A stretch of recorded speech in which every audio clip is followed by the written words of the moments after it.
Buenas tardes a donde esté cada uno de ustedes. Voy en esta sesión de los cuanto menos es más a tratar el tema de la sedación y la analgesia en el periodo neonatal, un tema que claramente marca la calidad de atención de los niños de nuestras unidades. El manejo del dolor y del estrés neonatal nos ha interesado en este tiempo, conociendo su impacto adverso a corto y a largo plazo.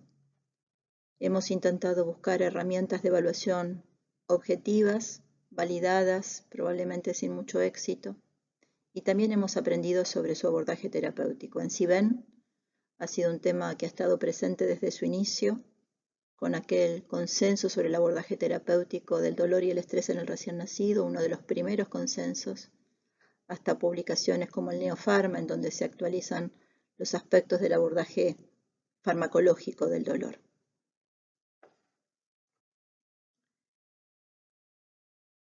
Voy a apagar mi cámara para que se vean mejor las diapositivas en forma completa. En esta diapositiva quiero mostrar que claramente existe dolor en nuestras unidades, originada por los procedimientos, por las enfermedades o por los tratamientos que ellas originan. Algunos estudios como este clásico de Carvajal han cuantificado las situaciones de dolor en las unidades y muestran que en promedio un recién nacido internado recibe 16 procedimientos al día, de los cuales 10 son dolorosos.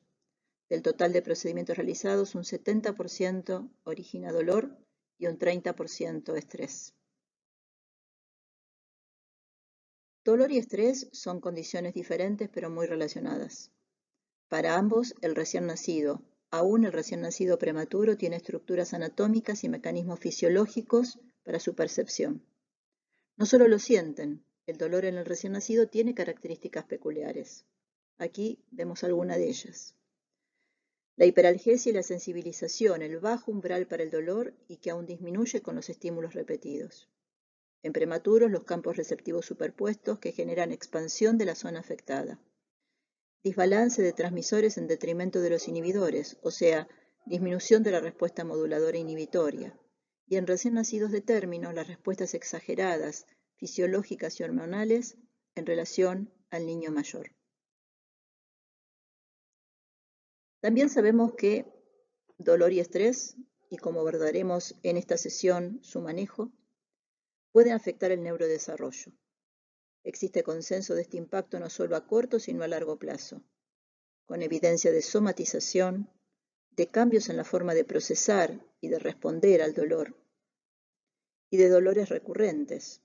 En definitiva, el dolor y el estrés pueden tener un posible impacto en el neurodesarrollo con cambios conductuales y del aprendizaje. En resumen, ¿dónde estamos hoy? Sabemos que en las últimas décadas el dolor ha sido reconocido y tratado frecuentemente con fármacos capaces de causar igual o más daño que el propio dolor, y que hoy nos enfrentamos a esta disyuntiva de neurotoxicidad versus neuroprotección en cada una de las acciones clínicas que tomamos, cuando tratamos, cuando no tratamos y en relación a con qué droga tratamos.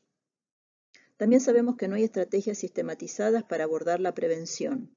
Hemos pensado siempre más en el tratamiento que en la prevención del dolor. ¿Qué ocurre en las unidades con el abordaje del dolor? ¿Qué se usa? ¿En quiénes se usa? Este estudio, realizado en 18 países europeos, son 243 unidades, muestra en la tabla de la izquierda que sobre más o menos algo más de 6.600 recién nacidos internados, el 34% recibió algún sedante o algún analgésico en forma global. En las columnas siguientes de esa tabla ustedes ven que esa frecuencia es diferente para ventilados, no ventilados o niños con ventilación no invasiva, con frecuencias que van del 82, 18 y 9% respectivamente. En la fila inferior, la evaluación del dolor en esos grupos fue del 58, 45 y 30%. A la derecha, el gráfico de barras muestra la frecuencia del uso de drogas en bolo, en infusión continua o en ambas, según el color de la barra. Las drogas, como ven, más usadas han sido morfina y fentanilo, entre ambas el 70%, y a pesar de la creciente evidencia de daño, en 25% usan midazolam. El análisis por unidad muestra una gran variación. Hay unidades que, por ejemplo, usaban midazolam en un 70% y otras en nadie, en un 0%. Voy a continuación mostrar los datos de uso de fentanilo y morfina en recién nacidos reportados a la red CIBEN. Y agradezco al doctor Marcelo Cordetti, el coordinador de la red, que me facilitó estos datos de nuestra región. Aquí están los datos en menores de 1.500 gramos. Son 2.540 recién nacidos de 46 unidades neonatales que representan a 9 países. Ustedes ven que el 69%, 1.759 niños prematuros, estaban ventilados y que en promedio el uso de fentanilo es del 23%. Si estaban ventilados, solo del 4% en los no ventilados. También vemos la amplia variabilidad en las unidades que están representadas con número en la línea horizontal. Esta son la misma población, pero el uso de morfina. Ven que en ventilados el uso es algo menor, del 15%, y sin ventilación, del 6%. Las siguientes dos diapositivas muestran los datos de la red CIBEN, pero para 2.049 recién nacidos reportados mayores de 1.500 gramos, de los cuales el 39%, 800 niños, estaban ventilados. Para fentanilo, la tasa de uso promedio fue del 36% en ventilados, y para morfina, como ven aquí, algo menor, del 7%, y siempre con amplia variabilidad entre las unidades. Muchos ensayos clínicos, muchos metaanálisis muestran la efectividad de las medidas no farmacológicas, a pesar que la frecuencia de su uso se reporta con poca frecuencia. Incluyo en este abordaje la presencia de los padres. Mucho es lo que no sabemos sobre las drogas usadas como analgésicos y sedantes en los recién nacidos. Algo aquí de lo que sí sabemos: que la farmacocinética y la farmacodinamia es incierta y cambiante, que existe una amplia variabilidad en el uso en nuestras prácticas clínicas, tal como acabamos de ver, que existe transferencia de usos en adultos o pediatría que se incorporan al muy diferente paciente neonatal, que el perfil de eventos adversos en nuestra población es elevado y que existe una creciente evidencia de neurotoxicidad y efectos a largo plazo. Un aspecto no menor desde la perspectiva de la farmacología neonatal es la variación de la concentración de la droga entre diferentes recién nacidos. Esto depende de variabilidad en la farmacocinética y en la farmacodinamia, o sea, diferentes tasas de aclaramiento, entendidas como la tasa de eliminación del fármaco por unidad de volumen y unidad de tiempo, diferentes tasas de volumen de distribución y de vida media, entendida como la eliminación del 50% de caída en la concentración. Sumado el efecto también va a depender de la morfología de los receptores, de la concentración en sitio efecto, de los diferentes transportadores y tipo de uniones. En síntesis, múltiples variaciones y covariables que intervienen en la concentración final de la droga y de su efecto. Variaciones fisiológicas, variaciones genéticas, dependientes de polimorfismos y hasta variaciones raciales. Entonces, la pregunta es, ¿con qué dosis lograremos efectos sin toxicidad? Solo a modo de ejemplo, este estudio del 2017 muestra el aclaramiento de morfina según edad en días en el eje horizontal, en el gráfico, y si bien este valor es menor en los primeros días, se observa que a cualquier edad hay una inmensa dispersión que nos hace preguntar cómo calculamos la dosis de morfina globalmente y cómo la calculamos en cada recién nacido. El tema es aún más complejo si tenemos en cuenta que los metabolitos activos de algunos opioides generan acumulación. Y esta disyuntiva de falta de efecto versus toxicidad y de toxicidad versus falta de efecto es un problema. Hace algo más de 3 años, en diciembre del 2016, la FDA, la Administración de Alimentos y Medicamentos de Estados Unidos, advirtió que el uso repetido o prolongado de anestésicos generales y sedantes en cirugías o procedimientos en niños menores de 3 años o en embarazadas durante el tercer trimestre podían afectar el desarrollo cerebral de los niños. Existe evidencia sobre el potencial que tienen anestésicos y sedantes de uso común para causar neuroapoptosis y otros cambios neurodegenerativos en el cerebro de los mamíferos en desarrollo, y muchas publicaciones, especialmente en animales, durante los últimos 15 años lo reportaron. Esta preocupación ha llevado a una serie de estudios retrospectivos en bebés y niños pequeños, y algunos de estos estudios observaron una asociación entre la exposición a anestesia en la infancia y problemas neuroconductuales posteriores. Esta asociación se demostró particularmente evidente para exposiciones prolongadas y para exposiciones repetidas. De acuerdo a estudios un poco más recientes en humanos, parece ser que una exposición única, relativamente corta a anestesia o a sedantes, es poco probable que tenga efectos negativos, pero se necesitan más investigaciones para caracterizar por completo la manera en que la exposición temprana a los medicamentos anestésicos afecta el desarrollo cerebral de los niños. Estas preocupaciones parecen, pero no son nuevas. Tal vez lo que ocurre es que no supimos atenderlas o valorarlas. Ya en 2002, este estudio pionero de Grisens y Sola mostraba el impacto de las prácticas neonatales en el cerebro neonatal. Aquí se observan las diferentes estructuras críticas del desarrollo, como la migración neuronal, la génesis de astrocitos y oligodendrocitos, los fenómenos de migración, los fenómenos de apoptosis, que tienen lugar entre las 24 y las 35 semanas de edad postconcepcional, cuando los recién nacidos prematuros están siendo atendidos en nuestras unidades.